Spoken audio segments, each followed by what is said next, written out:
தலைப்பு செய்திகள். கோட்டாபய ராஜபக்சவுக்கு குற்றப்புலனாய்வு திணைக்களம் அழைப்பு. குடிவரவு குடியகழ்வு திணைக்கள அலுவலகம் யாழ்ப்பாணத்தில் இன்று திறப்பு. செம்மணியில் மேலும் 12 மனித எலும்புக்கூடுகள் மீட்பு. கோப்பா புலவு மக்களின் காணியை கோரிய விமானப்படை. இந்தியா மீதான 50% வரி விதிப்பால் அமெரிக்காவுக்கே பாதிப்பு. இனி விரிவான செய்திகள். முன்னாள் ஜனாதிபதி கோட்டாபய ராஜபக்ஷ மற்றும் முன்னாள் ஜனாதிபதி செயலாளர் சமன் ஏக்கநாயக்க 2 தனித்தனி முறைப்பாடுகள் தொடர்பாக வாக்குமூலம் அளிக்க குற்றப்புலனாய்வு திணைக்களத்திற்கு அழைக்கப்பட்டுள்ளனர். காலி முகத்திடலில் நடைபெற்ற போராட்டக்காரர்கள் மீது நடத்தப்பட்ட தாக்குதலை கட்டுப்படுத்த தவறியமை தொடர்பில் முன்னாள் பொலிஸ் மா அதிபர் தேசபந்து தென்னக்கோன் வழங்கிய வாக்குமூலத்தின் அடிப்படையில் கோத்தபாய ராஜபக்ஷவுக்கு அழைப்பு விடுக்கப்பட்டுள்ளதாக தெரிவிக்கப்படுகின்றது. எனினும் அவர் ஆஜராக வேண்டிய திகதி இதுவரை அறிவிக்கப்படவில்லை. இதேவேளை முன்னாள் ஜனாதிபதி ரணில் விக்ரமசிங்கவின் இங்கிலாந்து பயணம் தொடர்பாக அரச நிதி தவறாக பயன்படுத்தப்பட்டதாக உள்ள குற்றச்சாட்டில் வாக்குமூலம் அளிக்க சமன் ஏக்கநாயக்க இன்று திங்கட்கிழமை குற்றப்புலனாய்வு திணைக்களத்தில் ஆஜராகுமாறு அழைக்கப்பட்டுள்ளார். யாழ்ப்பாண மாவட்ட செயலக வளாகத்தில் குடிவரவு குடியகழ்வு திணைக்களத்தின் அலுவலகத்தை இன்று திங்கட்கிழமை காலை ஜனாதிபதி அனுரகுமார திசாநாயக்க திறந்து வைக்க உள்ளார். இந்நிலையில் அலுவலகத்தின் உள்கட்டமைப்பு பணிகள் நேற்று மும்முரமாக நடைபெற்றன. இதனை நேற்று அமைச்சர் ராமலிங்கம் சந்திரசேகரர், நாடாளுமன்ற உறுப்பினர் இளங்குமரன் மற்றும் யாழ் மாநகர சபை உறுப்பினர் கபிலன் ஆகியோர் நேரில் சென்று பார்வையிட்டனர். யாழ்ப்பாணம் செம்மணி மனித புதைக்குழியில் நேற்றைய அகழ்வின் போது புதிதாக 12 மனித எண்பு தொகுதிகள் அடையாளம் காணப்பட்டுள்ளன. செம்மணி சித்துப்பாத்தி இந்து மயானத்தில் அடையாளம் காணப்பட்ட மனித புதைக்குழியில் 2ஆம் கட்ட அகழ்வு பணிகளின் 39வது நாள் அகழ்வு நேற்று இடம்பெற்றது. நேற்றைய அகழ்வின் போது 12 மனித எண்பு தொகுதிகள் புதிதாக அடையாளம் காணப்பட்டுள்ளன. இதன் மூலம் செம்மணி மனித புதைக்குழியில் இதுவரை அடையாளம் காணப்பட்ட மனித எண்பு தொகுதிகளின் எண்ணிக்கை 209ஆக அதிகரித்துள்ளது. மேலும் ஏற்கனவே அடையாளம் காணப்பட்ட 11 மனித எண்பு தொகுதிகள் நேற்று அகழ்ந்து எடுக்கப்பட்டுள்ளன. இதன் மூலம் செம்மணி புதைக்குழியிலிருந்து இதுவரை 191 மனித எண்பு தொகுதிகள் அகழ்ந்து எடுக்கப்பட்டுள்ளன. மேலும் இதுவரை 72 சான்று பொருட்கள் அகழ்ந்து எடுக்கப்பட்டமை குறிப்பிடத்தக்கது. முல்லைத்தீவு கேப்பாப்புலவில் உள்ள 0.5 ஹெக்டேயர் மக்களின் பூர்வீக விவசாய காணிகளை தமது தேவைக்காக விமானப்படையினர் முல்லைத்தீவு மாவட்ட அபிவிருத்தி ஒருங்கிணைப்பு குழுவின் அனுமதியை கோரியிருந்தது. இதற்கு வன்னி மாவட்ட பாராளுமன்ற உறுப்பினர் துரைராஜா ரவிகரன் ஏற்கனவே படையினரால் அபகரிக்கப்பட்ட மக்களின் காணிகளை சுட்டிக்காட்டி இக்கோரிக்கைக்கு கடும் எதிர்ப்பு தெரிவித்துள்ளார். அவரது எதிர்ப்பை அடுத்து 29ஆம் திகதி நடைபெற்ற மாவட்ட அபிவிருத்தி குழு கூட்டத்தில் விமானப்படையினருக்கு காணி வழங்குவதில்லை என முடிவு செய்யப்பட்டுள்ளது. ரவிகரன் தனது கருத்தில் ஏற்கனவே ஆக்கிரமிக்கப்பட்டு பின்னர் விடுவிக்கப்பட்ட காணிகளில் மக்கள் விவசாய நடவடிக்கையில் ஈடுபட்டுள்ளனர். இந்நிலையில் விமானப்படை மீண்டும் இக்காணிகளை கோருவது பொருத்தமற்றது. கேப்பாப்புலவில் இன்னும் 190 ஏக்கர் மக்களின் காணிகள் விடுவிக்கப்பட வேண்டியுள்ளன. மக்கள் தொடர்ந்து போராட்டங்களையும் கோரிக்கைகளையும் முன்வைத்து வருகின்றனர். யுத்தம் நிறைவடைந்து 1.5 தசாப்தங்களுக்கு மேலாகியும் விமானப்படையினர் மக்களின் காணிகளை அபகரிப்பது யாருடன் போர் செய்ய போகின்றனர்?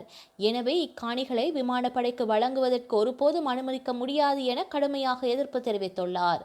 இதனை அடுத்து முல்லைத்தீவு மாவட்ட அபிவிருத்தி ஒருங்கிணைப்பு குழு கூட்டத்தில் விமானப்படையினருக்கு காணி வழங்குவதில்லை என தீர்மானிக்கப்பட்டுள்ளது.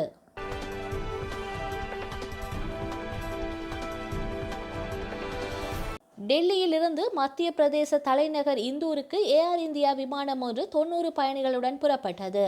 அப்போது விமானத்தின் ஒரு என்ஜினில் தீப்பற்றி எரியும் அறிகுறிகள் இருப்பதை விமானி கண்டறிந்துள்ளார். இதனால் அந்த என்ஜின் மட்டும் ஷட் டவுன் செய்யப்பட்டு விமானம் மீண்டும் டெல்லியில் அவசரமாக திருப்பிவிடப்பட்டு அவசரமாக தரையிறக்கப்பட்டது.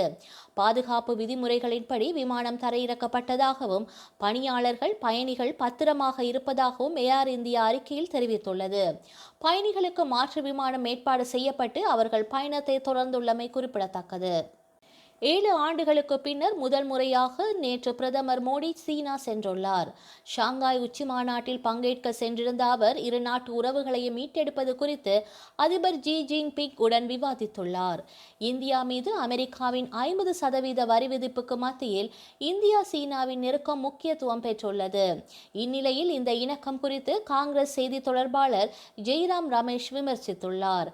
அவர் வெளியிட்டுள்ள எக்ஸ் பதிவில், பிரதமர் மோடி இன்று ஜிஜிபிக்குடனான சந்திப்பை பின்வரும் சூழலில் மதிப்பிட வேண்டும்.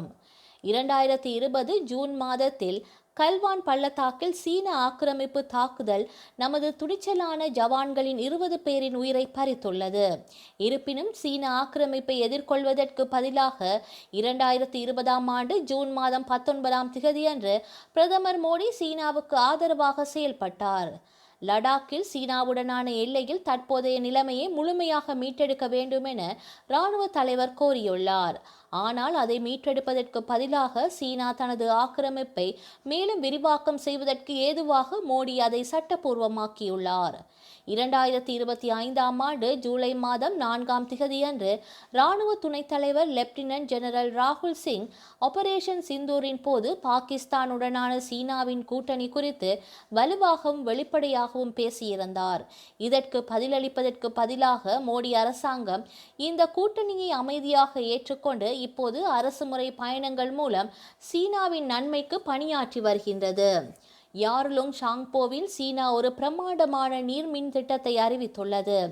இது நமது வடகிழக்கு பகுதிக்கு மிகவும் கடுமையான தாக்கங்களை ஏற்படுத்துகின்றது. இந்த விடயத்தில் மோடி அரசு ஒரு வார்த்தை கூட பேசவில்லை. சீனாவிலிருந்து கட்டுப்பாடற்ற வகையில் குப்பை போல இறக்குமதி செய்யப்படும் பொருட்கள் நமது சிறு குறு தொழில்களை தொடர்ந்து அழித்து வருகின்றது. மற்ற நாடுகளைப் போல அல்லாமல் சீனா இறக்குமதியாளர்களுக்கு கட்டுப்பாடற்ற சுதந்திரத்தை நாம் வழங்கி வருகின்றோம். சீன ஆக்கிரமிப்பு மற்றும் ஆதிக்கம், நமது அரசாங்கத்தின் முதுகெலும்பற்ற தன்மை ஆகியவற்றால் நமது புதிய இயல்பு வரையறுக்கப்படுமா என்று கேள்வி எழுப்பியுள்ளார். இந்திய பொருட்கள் மீதான அமெரிக்காவின் 50% வரி விதிப்பின் தாக்கங்கள் குறித்த விவாதங்கள் பரவலாக நடைபெற்று வருகின்றது.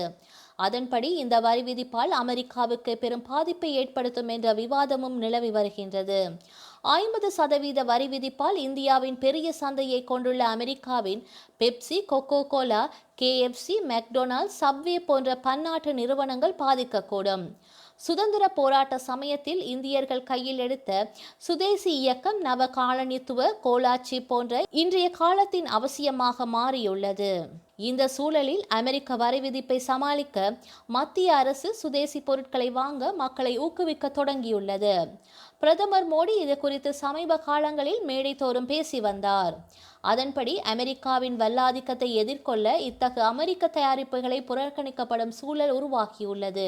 உலகிலேயே அதிக மக்கள் தொகை இந்தியாவில் அமெரிக்க நிறுவனங்கள் புறக்கணிக்கப்படுவது அந்நாட்டிற்கு பேரிழப்பாகும்.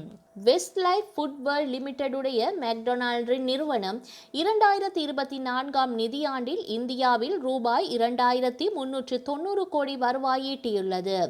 இது முன்னைய ஆண்டை விட 5% அதிகமாகும். இந்தியாவில் பெப்சிகோவின் வருவாய் 2024ஆம் நிதியாண்டில் ரூபாய் 8200 கோடியாக உள்ளது. கடந்த 3 ஆண்டுகளில் பெப்சிகோ நிறுவனம் சுமார் 4000 கோடி வரை இந்தியாவில் முதலீடு செய்துள்ளது.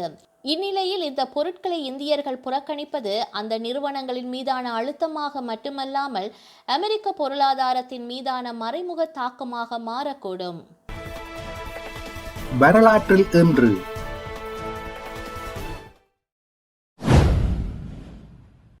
1985 அமெரிக்க பிரான்ஸ் கூட்டு முயற்சியில் டைட்டானிக் கப்பலின் எச்சங்கள் கண்டுபிடிக்கப்பட்டன. 1991 உஸ்பெகிஸ்தான் சோவியத் ஒன்றியத்தில் இருந்து விடுதலை பெற்றது.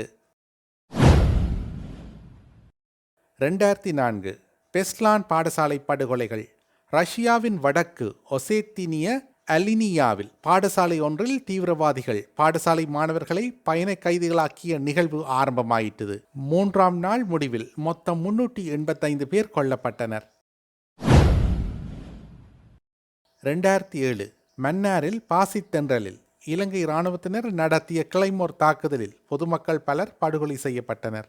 செய்திகளை உடனுக்குடன் தெரிந்து கொள்ள உடனே சப்ஸ்கிரைப் செய்து பெல் பட்டனை கிளிக் பண்ணவும். மேலதிக செய்திகளை தமிழ் தாய் இணையதளத்தில் பார்வையிடலாம்.